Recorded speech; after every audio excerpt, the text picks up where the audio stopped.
Hello dear, आप class 12 के विद्यार्थी हैं और आप 1 फरवरी से एग्जाम देने जा रहे हैं। तो ये क्लास आपके लिए बहुत ही ज्यादा इंपॉर्टेंट होने वाली है।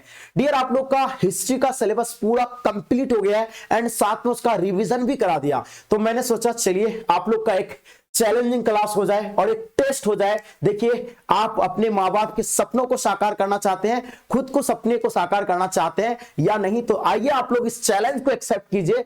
आपको सीधी सीधी चैलेंज दिया गया है कि 30 में से आप 20 को सॉल्व करके दिखाइए। देखिए बाबू, यहां आपको है ना ईमानदारी से आपको जो इस टेस्ट को देनी है और कमेंट में आपको ठोक के बताना कि सर मैंने आपका चैलेंज को एक्सेप्ट किया और बहुत बेहतरीन ढंग से उसका आंसर भी मैंने आपको दिया। कमेंट करके बताइए और सबका मैं कमेंट पढ़ूंगा और नेक्स्ट क्लास में बताऊंगा कि हाँ आपने मेरा चैलेंज को एक्सेप्ट किया था और जो है आपने सही तरीके से आंसर भी दे पाए। तो चलिए डियर, इस चैलेंजिंग क्लास को हम लोग स्टार्ट करते हैं। ईमानदारी से आपको लगानी है और जो भी बच्चे आप लोग नए आ रहे हैं, चैनल को आप लोग सबसे पहले सब्सक्राइब कर लेंगे एंड साथ साथ में आप लोग अपने अपने दोस्तों के साथ क्या करेंगे, शेयर कर देंगे ताकि आपके दोस्त वगैरह जो भी है सब जो है क्लास में जुड़ पाएंगे। तो बिल्कुल आप लोग रेडी है इस चैलेंजिंग क्लास के लिए। तो आइए डियर, हम लोग स्टार्ट करते हैं। आप लोग के लिए ये बहुत बड़ी क्लास है, आप लोग को एकदम आराम से आंसर देनी है, ठीक है। ज्यादा आपको समय नहीं दिया जाएगा, मात्र 5 सेकंड का आपको समय दिया जाएगा और इन 5 सेकंड के अंदर आपको आंसर देनी है। देखिए डियर, क्वेश्चन कहता है कि कालीबंगान कहां पे स्थित है। देखिए कालीबंगान के बारे में आप लोग को बतानी है, जल्दी जल्दी बताइएगा। देखिए कालीबंगान के बारे में बताइए, आपका समय समाप्त हो रहा है। कालीबंगान की बात करेंगे तो इसका अर्थ क्या होता है, काले रंग की चूड़ियां होता है। ये सबको पता है कि काले रंग की चूड़ियां होते हैं, ये तो आप लोगों को पता ही होगा, काले रंग की है ना चूड़ियां। अब आंसर क्या दे रहे हैं ये बताइए आप फास्ट। चलिए, तो आपका समय समाप्त होता है। इसका आंसर आपका क्या हो जाएंगे, कालीबंगान कहां पे स्थित है, तो ये राजस्थान में स्थित है। ये आपने आंसर क्या दिया, सटीक लगाएं। चलिए आगे दूसरा क्वेश्चन देखेंगे। दूसरा क्वेश्चन क्या कहलाता है बाबू, ध्यान दीजिएगा। फूट डालकर विजय प्राप्त करने का कार्य सर्वप्रथम किस राजा ने किया था। यानी फूट डालो और शासन को का नीति जो है किस राजा ने अपनाया था, अजातशत्रु, पुष्यमित्र, अशोक, समुद्रगुप्त। तो बिल्कुल आपका समय समाप्त हो रहा है, याद रखिएगा। अगर फूट डालकर विजय प्राप्त करने की बात करें तो ये हो जाएंगे अजातशत्रु। पता है ये किस वंश के, तो बाबू तो याद रखिएगा ये हड़ियक वंश के हो जाएंगे। किसके हो जाएंगे, हड़ियक वंश के हो जाएंगे। ये आपको ध्यान रखना है, ये जो कि मगध है ना महाजन पद के है ना सम्राट था। आगे देखिए, बात करेंगे तीसरा क्वेश्चन जो कि आपके स्क्रीन पे, जीवक है ना वेद किस वंश के काल में था, है ना। जल्दी जल्दी बताइए, फास्ट बताइएगा। कितने बच्चे सही आंसर लगा पा रहे हैं, है ना। तो देखिए जीवक वेद की अगर बात करेंगे तो ये होगा क्या, मौर्य है ना, गुप्त, हड़ियक या कुषाण। आपका समय समाप्त होता है। हम लोग जानते हैं ये आपका क्या हो जाएंगे, हड़ियक वंश। आपने क्या दिया बाबू, सही लगा रहे हैं। तो ये हड़ियक वंश के पहले शासक जो थे बाबू, तो याद रखिए जिसका नाम क्या है, बिंबिसार है। और पता है बिंबिसार बाबू, पता ना, पहला महाजन पद जो मगध महाजन पद का पहला जो है सम्राट है, ये इसका स्थापना किया था। आगे देखिए क्वेश्चन हम लोग देखेंगे 4 नंबर क्वेश्चन जो आपके स्क्रीन पे आपके समक्ष में। क्वेश्चन कहता है अपने स्वयं के खर्चे से सुदर्शन झील की मरम्मत जो है ये किसने कराया था। तो बताइए, पहला ऑप्शन आपका दिया हुआ है अशोक, रुद्रदमन, कनिष्क या अस्कंदगुप्त। तो आपसे क्या पूछे गए, अपने स्वयं के खर्च से सुदर्शन झील का मरम्मत जो है किसने किया था बाबू। तो ये आपका समय समाप्त होता है, ये जल्दी बताइए। वेरी वेरी इंपॉर्टेंट क्वेश्चन है। देखिए आपको मात्र 5 सेकंड का समय दिया गया है। कितने बच्चे आप लोग सही तरीके से आंसर इसका लगा पा रहे हैं, ठीक है। चलिए बाबू जल्दी बताएंगे इसका आंसर आप लोग क्या दे रहे हैं, है ना। काफी बच्चे समुद्रगुप्त बता रहे हैं, अस्कंदगुप्त बता रहे हैं, रुद्रदमन। तो याद रखिए इसका आंसर आपका रुद्रदमन। आपने आंसर क्या दिया बाबू, सटीक आपका आंसर करेक्ट है, यानी रुद्रदमन है ना, बिल्कुल इसका आंसर करेक्ट आंसर हो जाएंगे, ठीक है। चलिए आगे हम लोग क्वेश्चन देखेंगे। क्वेश्चन नेक्स्ट क्वेश्चन देखिएगा, क्वेश्चन कहलाता है पाटलिपुत्र नगर की स्थापना उदयन ने है ना किस नदी के संगम पर किया था। तो देखिए पहला ऑप्शन आपका दिया हुआ है गंगा, शोन है ना, पुनपुन या संगम। तो याद रखिएगा पाटलिपुत्र नगर की स्थापना किसने किया था, तो उदय भरत के द्वारा किया गया था। ये आप लोगों को पता है। अब देखिएगा उदयन के द्वारा किया गया था। अब ये बतानी है कि किस नदी के संगम पर। बिल्कुल आपका समय समाप्त होता है, ध्यान दीजिएगा। इनमें से सभी अगर आपने क्या दिए तो बिल्कुल बाबू आपका सही आंसर है, ठीक है। चलिए नेक्स्ट क्वेश्चन देखेंगे। क्वेश्चन क्या है, ध्यान दीजिएगा। क्वेश्चन कहता है समस्त भारत ही नहीं एशिया एवं यूरोप में सर्वप्रथम हुनों को परास्त करने का श्रेय किसको जाता है। बताइए, आप लोग फास्ट लगाइएगा, क्या हो जाएंगे आंसर। यानी समस्त भारत ही नहीं एशिया एवं यूरोप में है ना सर्वप्रथम हुनों को परास्त करने का जो है श्रेय किस शासक को जाता है बाबू, ये बताइए। सम्राट अशोक, स्कंदगुप्त या समुद्रगुप्त या नेपोलियन को जाते हैं। बिल्कुल बाबू आपका समय समाप्त होता है। क्या आंसर हो जाएंगे, बिल्कुल जल्दी बताएंगे, है ना। जल्दी फास्ट लगाइएगा, क्या हो जाएंगे, है ना। बिल्कुल समय समाप्त हो रहा है, आपका आंसर क्या हो जाएंगे, स्कंदगुप्त। आपने क्या लगा रहे हैं, बिल्कुल स्कंदगुप्त आपका आंसर करेक्ट होगा, ठीक है। मात्र 5 सेकंड का आप लोग को समय दिया गया था, आपने सही बताया। बताएं एकदम सटीक तरीके से बाबू आंसर लगाएं। क्वेश्चन देखेंगे, क्वेश्चन क्या कहलाता है, ध्यान दीजिएगा। यूरोप का समुद्र गुप्त कौन था? बाबू ध्यान दीजिएगा, यूरोप का समुद्र गुप्त किसे कहा जाता है? देखिए जल्दी जल्दी बताइए क्या हो जाएंगे, एकदम फास्ट लगाइएगा। वेरी वेरी इंपॉर्टेंट क्वेश्चन है आपके एग्जाम के लिए। देखिए आपका समय समाप्त हो रहा है। समुद्रगुप्त का अगर बात करेंगे तो याद रखिएगा नेपोलियन को समुद्रगुप्त का, है ना, समुद्र का, यूरोप का समुद्रगुप्त जो है किसको कहते हैं? नेपोलियन को कहते हैं। ये आपने बिल्कुल सही लगा रहे हैं। और समुद्रगुप्त कौन था? तो गुप्त वंश के बाबू ये दूसरा शासक थे, ये आपको ध्यान रखना है। किसके अभिलेख में भूमिदान का उल्लेख मिलता है? बाबू ध्यान दीजिएगा, किसके अभिलेख में भूमिदान का उल्लेख मिलता है, जो कि आपको बतानी है। ये अशोक, समुद्रगुप्त, प्रभावती गुप्त, इनमें से सभी। समय आपकी समाप्त हो रही है, जल्दी से बताएंगे बाबू क्या दे रहे हैं आप लोग, आंसर फास्ट बताइएगा, है ना। तो आप लोग क्या देते हैं? प्रभावती गुप्त बता रहे हैं। काफी बच्चे क्या बता रहे हैं कि सर प्रभावती गुप्त। बिल्कुल बाबू आपने क्या लगाया? प्रभावती गुप्त आपका राइट आंसर हो जाएंगे। चलिए आगे हम लोग क्वेश्चन देखेंगे, ध्यान दीजिएगा। महाभारत की रचना किस भाषा में हुई है? पता है आपको? महाभारत की बात हो रही है, जो कि आप लोग को मालूम होगा कि महाभारत का किसके किसके बीच हुआ है। तो याद रखिएगा ये कौरव और पांडव के बीच हुए हैं। किसके बीच हुए हैं? कौरव और, है ना, पांडव के बीच हुए। ये आपको ध्यान रखनी है। अब देखिए किसकी विजय हुई थी? पांडव की विजय हुई थी। और आपका समय समाप्त होता है। ये संस्कृत भाषा में आपने आंसर सही लगाया है। महाभारत का युद्ध 18 दिनों तक कहां पे? कुरुक्षेत्र के मैदान में कौरव और पांडव के बीच हुआ था, जिसमें पांडव ने, है ना, इसको जीता था। देखिए क्वेश्चन है, महाभारत की रचना किसने की, है ना, फास्ट लगाइएगा। देखिए कितने बच्चे आप लोग सही लगा पा रहे हैं, एकदम वेरी वेरी इंपॉर्टेंट क्वेश्चन है बाबू, जल्दी बताएंगे। तो आपका समय समाप्त हो रहा। अगर हम बात करें महाभारत की रचना, तो ये आपका हो जाएंगे वेद व्यास। बाबू आपने सही दिए हैं, तो आपका आंसर करेक्ट अपने वेद व्यास लगाए। तो रामायण का वाल्मीकि हो जाएंगे, मनुस्मृति का मनु हो जाएंगे। ये भी आपको याद रखनी है। आगे देखिए क्वेश्चन क्या कहलाता है, ध्यान दीजिएगा। मनुस्मृति में कितने प्रकार के विवाह का उल्लेख किया गया है? जो कि आपको पता है, महाभारत से पूछेंगे या मनुस्मृति से पूछेंगे तो सीधा सीधा आपका आंसर क्या हो जाएंगे? 4, 6, 8 या 9। तो बिल्कुल करेक्ट आंसर आपका क्या हो जाएंगे?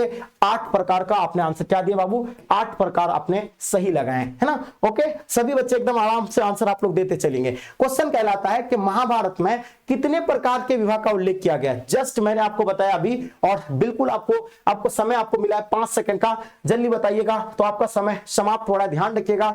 4, 6, 8 या 9। तो याद रखिएगा इसका आंसर आपका क्या हो जाएंगे? 8 प्रकार का आपने आंसर करेक्ट लगाएं, जो कि 4 प्रकार क्या है? उत्तम, है ना, उत्तम माना जाता है ना। आगे देखिए क्वेश्चन क्या कहलाता है, महाभारत का युद्ध महाभारत का युद्ध कुरुक्षेत्र के मैदान में कितने दिनों तक चला था? ये आप लोग को बतानी है। 10 दिनों तक, 12 दिन तक, 18 दिन तक, 20 दिन तक। ये आप लोग बताइए कि महाभारत का युद्ध कुरुक्षेत्र के मैदान में कितने दिनों तक चला था? पता है आपको महाभारत का युद्ध किसके किसके बीच हुआ है? तो बाबू याद रखिएगा, कौरव और आपका किसके बीच हुआ था? पांडव के बीच, है ना। कौरव और पांडव के बीच, ये आपको बाबू याद रखनी है। और पता है इसमें किसके विजय हुई थी? तो याद रखिएगा, है ना, पांडव की इसमें विजय हुई थी। ये आपने सही लगा रहे हैं। अब देखिए ये आपका समय समाप्त होता है, तो याद रखिएगा 18 दिनों तक आपने आंसर क्या लगाया बाबू? 18 दिनों तक जो है किसकी, है ना, महाभारत का कुरुक्षेत्र के दिनों में, है ना, 18 दिनों तक चला था कुरुक्षेत्र के मैदान में। किसका युद्ध? महाभारत का युद्ध। चलिए अब देखिए क्वेश्चन, आपका नेक्स्ट क्वेश्चन हम लोग देखेंगे। क्वेश्चन क्या कहलाता है, ऋग्वेदिक कालीन लोग किसका पूजा करते थे? जो कि आपको बताना है, ऋग्वेदिक कालीन लोग किसके पूजा करते थे? ये बताइए। विष्णु के करते थे, ध्यान दीजिएगा, या प्रकृति, लक्ष्मी या शिव के करते थे? 5 सेकंड का आपको समय मिली है, बिल्कुल आपका समय समाप्त होता है। हम लोग जानते हैं प्रकृति के पूजा करते थे। किसके करते थे बाबू? ध्यान दीजिएगा। तो यार आंसर क्या होगा? प्रकृति के पूजा करते थे बाबू, एकदम नोट कर लीजिएगा। आगे देखिए क्वेश्चन हम लोग देखेंगे। क्वेश्चन कहलाता है उत्तर वैदिक काल के, हम ध्यान दीजिएगा, उत्तर वैदिक काल के अंत तक किसका पूजा होने लगा था? याद रखिएगा, उत्तर वैदिक काल के अंत तक जो है किसका, यानी ब्रह्मा, विष्णु और महेश का पूजा होने लगे थे। आप लोग का समय समाप्त हो रहा और आपने आंसर क्या दिए? सटीक लगाए। आगे देखिए क्वेश्चन कहलाता है कि सांची के स्तूप को जो है संरक्षित रखने में, है ना, किसका अहम भूमिका था? बाबू बताइए, सांची के स्तूप को संरक्षित रखने में जो है किसकी अहम भूमिका है? बताइए। एच.एस. कोल, है ना, शाहजहां बेगम, सुल्तान जहां बेगम, या इनमें से सभी? ये आपको बतानी है, फास्ट लगाइएगा। वेरी वेरी इंपॉर्टेंट क्वेश्चन है बाबू, जल्दी बताएंगे, ठीक है। बिल्कुल आप बताइए, आपका समय समाप्त हो रहा है। इसका आंसर आपका इनमें से सभी बता रहे हैं, तो बिल्कुल इसका आंसर करेक्ट दिए हैं, ठीक है। आगे हम लोग क्वेश्चन देखेंगे। क्वेश्चन क्या कहलाता है, ध्यान दीजिएगा। सांची मध्य प्रदेश के किस जिले में स्थित है? किसकी बात हो रही है? सांची, जो कि आपको पता है सांची का स्तूप आपको बताना है कि मध्य प्रदेश के किस जिले में स्थित है, ये बताइए। आप लोगों का समय, है ना, आपको मात्र 5 सेकंड का मिला। विदिशा, रायसेन, सागर या भोपाल? तो बाबू आपको याद रखना है, आपका समय समाप्त हो रहा है। रायसेन जिला आपने क्या दिए हैं? करेक्ट लगाया, तो याद रखिएगा रायसेन जिला, ठीक है। तो मध्य प्रदेश के रायसेन जिला में जो है ना, जो सांची का स्तूप, और ये किसने बनाया था? तो सम्राट अशोक के द्वारा बनाया गया था। ये आपको है ना याद रखने, ज्यादा आपको डीप नहीं बता रहे हैं क्योंकि हम लोग को सिर्फ आंसर क्वेश्चन करना है। क्वेश्चन देखेंगे, क्वेश्चन आपके स्क्रीन पे कहता है कि निम्न में से कौन गौतम बुद्ध के शिष्य थे? बाबू बताइए इनमें से कौन जो है गौतम बुद्ध के शिष्य थे, ये आपको बताना है। तो याद रखिएगा आनंद एवं उपाली, कश्यप, सरिपुत्र एवं गोदालियन, या इनमें से सभी। तो बिल्कुल आपकी समय समाप्त थोड़ी, याद रखिएगा इनमें से सभी। बाबू आपका आंसर क्या दिए? करेक्ट लगाएं, ठीक है। तो इनमें से सभी आपने करेक्ट लगाए। आगे देखिए क्वेश्चन देखेंगे, क्वेश्चन क्या कहलाता है, ध्यान दीजिएगा। कुंडलवन कश्मीर, ध्यान दीजिएगा क्वेश्चन कहता है कि कुंडलवन कश्मीर में चतुर्थ बौद्ध संगीति किस शासक के काल में हुई थी? तो कुंडलवन कश्मीर में जो है ना चतुर्थ बौद्ध संगीति के बारे में पूछे गए हैं। तो आपका समय समाप्त हो रहा है। हम लोग जानते हैं अजात शत्रु के काल में कौन सा हुआ था? प्रथम हुआ था, जो कि कहां पे हुआ था? है ना राजगढ़ में। कनिष्क के काल में हम लोग जानते हैं चतुर्थ बौद्ध संगीति कहां पे? कनिष्क के काल में हुआ था। आपने आंसर क्या दिए? बी, बिल्कुल सटीक दिए। और अशोक के काल में बाबू तृतीय बौद्ध संगीति हुआ था, ये आपको ध्यान रखना है। कालाशोक के काल में अगर बात करें तो ये द्वितीय बौद्ध संगीति हुए हैं, जो कि कालाशोक के वैशाली में हुआ था, और है ना पाटलिपुत्र में जो है अशोक के काल में हुआ था। बात करेंगे सल्लेखन, है ना ध्यान रखिएगा। सल्लेखन जो कायक्लिस द्वारा मृत्यु का विधान जो था ना, ये किस धर्म में था? बाबू ये बतानी आपको। आपका समय समाप्त हो रहा है, जल्दी बताइए, फास्ट क्या हो जाएंगे? तो याद रखिएगा बिल्कुल करेक्ट आपका आंसर क्या हो जाएंगे? तो जैन धर्म आपने क्या दिए? सही लगाएं। तो आंसर क्या हो जाएंगे? जैन धर्म आपका, यानी बिल्कुल परफेक्ट आंसर हो जाएंगे डियर। आगे देखिए क्वेश्चन कहलाता है कि ऐनक बड़ी कितने भागों में व्यक्त है ना? जो कि ऐनक बड़ी का लेखक कौन है? अबुल फजल है। अब बताइए, आपके पास समय नहीं है, जल्दी बताएंगे। तो बिल्कुल आपका आंसर क्या हो जाएंगे? 5 भागों में जो है ऐनक बड़ी विभक्त है। आपने आंसर क्या दिया? 5 भागों में, ठीक है। अब देखिए इसके अनुसार भूमि को कितने भागों में बांटा गया? तो 4 भागों में भूमि को बांटे गए, ये आपको ध्यान रखिएगा, ठीक है। आगे हम लोग देखेंगे क्वेश्चन है, क्वेश्चन कहलाता है कि ऐनक बड़ी किसने लिखा? जो कि अकबरनामा का तीसरा भाग ऐनक बड़ी है। और पता है ये किसने लिखा है? जल्दी बताइए। बाबर, है ना, फैजी, अबुल फजल, बदायूं। बिल्कुल आपकी समय समाप्त हो रही है, याद रखिएगा अबुल फजल अगर आपने आंसर लगाए तो बिल्कुल करेक्ट आंसर है आपका। आगे हम लोग देखेंगे क्वेश्चन, नेक्स्ट क्वेश्चन देखेंगे। क्वेश्चन कहलाता है दिल्ली से दौलताबाद, बात किसकी हो रही है? दिल्ली से दौलताबाद किस शासक ने अपनी राजधानी परिवर्तित कर लिया था? तो बधू याद रखिएगा रातों रात अपनी राजधानी परिवर्तित कर लिया था। तो कौन थे? बलवंत थे, मोहम्मद बिन तुगलक, अलाउद्दीन खिलजी या अकबर। तो बिल्कुल आपकी समय समाप्त हो रही है, तो इसका आंसर आपका क्या हो जाएंगे? मोहम्मद बिन तुगलक जो है ना रातों रात, इसको पागल बादशाह कहा जाता था, जो कि रातों रात अपनी राजधानी परिवर्तित कर लिया था दिल्ली से दौलताबाद। आगे देखिए मुमताज एवं शाहजहां की पुत्री का नाम बताइए, आपको बतानी है, समय समाप्त हो रहा है। मुमताज एवं शाहजहां की पुत्री का नाम क्या था? बिल्कुल करेक्ट आंसर होनी चाहिए आप लोग की जहांरा, रोशनारा, गहरा या सभी। तो याद रखिएगा आपकी समय समाप्त हो रही है, ये आपने क्या दिए? ये सभी लगाएं। तो आपने आंसर क्या दिए? करेक्ट लगाए हैं, ठीक है। आगे देखेंगे क्वेश्चन क्या है कि हुमायूं का भाई कौन था? यहां बात किसकी हो रही है? हुमायूं का भाई कौन था बाबू? ये आप लोग को बतानी है। बिल्कुल आपकी समय समाप्त हो रही है, याद रखिएगा कामरान, है ना, अस्करी, हिंदाल, यानी ये जो है सभी हो जाएंगे। बिल्कुल करेक्ट लगाएं। तो हुमायूं का भाई क्या हो जाएंगे? ये सभी हो जाएंगे। आगे देखिए क्वेश्चन क्या कहलाता है, ध्यान दीजिएगा कि मुगल कालीन चित्रकला किसके काल में, है ना, चरमोत्कर्ष पर पहुंचा था? आपसे क्या पूछे जाएंगे? विकास, है ना, किसके, है ना मुगल काल जो है ना, आपसे क्या पूछे जाएंगे? किसके समय में सबसे अधिक विकास हुआ था? तो याद रखिएगा विकास की अगर बात करेंगे तो शाहजहां के काल में, है ना, विकास सबसे अधिक शाहजहां। और चित्रकला जो है ना चरमोत्कर्ष की बात हो रही है, तो याद रखिएगा जहांगीर के काल में, यह आपने याद रखिएगा, है ना। अगर पूछते कि किसके समय में विकास सबसे अधिक हुआ है, तो याद रखिएगा तो हो जाएंगे शाहजहां के काल में, ठीक है। आगे देखिए क्वेश्चन आपके स्क्रीन पे, रज्जमनामा के नाम से, ध्यान दीजिएगा, कहता है कि रज्जमनामा के नाम से किस ग्रंथ का फारसी अनुवाद किया गया है? तो याद रखिएगा आप लोग का समय समाप्त हो रहा, रामायण, महाभारत या आपका क्या गीता या उपनिषद। तो बिल्कुल आप लोग की समय समाप्त हो रही है, तो याद रखिएगा महाभारत। आपने आंसर क्या दिया है? महाभारत बिल्कुल सही लगा रहे हैं, ठीक है, एकदम आराम से नोट करते चलेंगे। आगे देखिए क्वेश्चन है, गुलबदन बेगम ने किसके आग्रह पर हुमायूंनामा लिखा था? आपको पता है गुलबदन बेगम ने किसके आग्रह पर जो है ना हुमायूंनामा लिखे हैं, जो कि आपको बताना है। हम लोग जानते हैं गुलबदन बेगम, जो आपको पता है कि गुलबदन बेगम क्या होगा? हुमायूंनामा किसके हुमायूंनामा के लेखक कौन है? गुलबदन बेगम है। अब ये बताइए अकबर, हुमायूं, बाबर या अबुल फजल हो जाएंगे। तो बिल्कुल आपकी समय समाप्त थोड़ी, याद रखिएगा, यानी गुलबदन बेगम किसके आग्रह पर हुमायूंनामा लिखा है? तो याद रखिएगा इसका आंसर क्या हो जाएंगे? बिल्कुल करेक्ट आंसर हो जाएंगे, है ना, अकबर बिल्कुल आपने सही दिए, है ना। तो याद रखिएगा गुलबदन बेगम ने किसके आग्रह पर हुमायूंनामा लिखा है? तो अकबर के आग्रह पर ये हुमायूंनामा लिखे थे। आपने बिल्कुल बाबू परफेक्ट आंसर दिए। आगे हम लोग देखेंगे क्वेश्चन, देखेंगे नेक्स्ट क्वेश्चन क्या है। आगे देखिए बाबू ध्यान दीजिएगा आराम से, है ना। अब देखिए क्वेश्चन क्या कहलाता है कि बादशाहनामा किसने लिखी है? जो कि आपके पास समय बहुत कम है, जल्दी बताइए, 5 सेकंड के आपका समय दिया गया है। तो याद रखिएगा, अगर बात करेंगे बादशाहनामा किसने लिखा है तो ये फैजी हो जाएंगे, है ना, अबुल फजल, अब्दुल हमीद लाहौरी या निजामुद्दीन अहमद। तो बिल्कुल आपकी समय समाप्त हो रही है। हम लोग जानते हैं बादशाहनामा के लेखक कौन है बाबू, याद रखिएगा, है ना, बादशाहनामा के लेखक अब्दुल हमीद लाहौरी। बिल्कुल अगर आपने अब्दुल हमीद लाहौरी बताया है तो बिल्कुल आपने सही लगाया है ना। आगे हम लोग क्वेश्चन देखेंगे, क्वेश्चन क्या है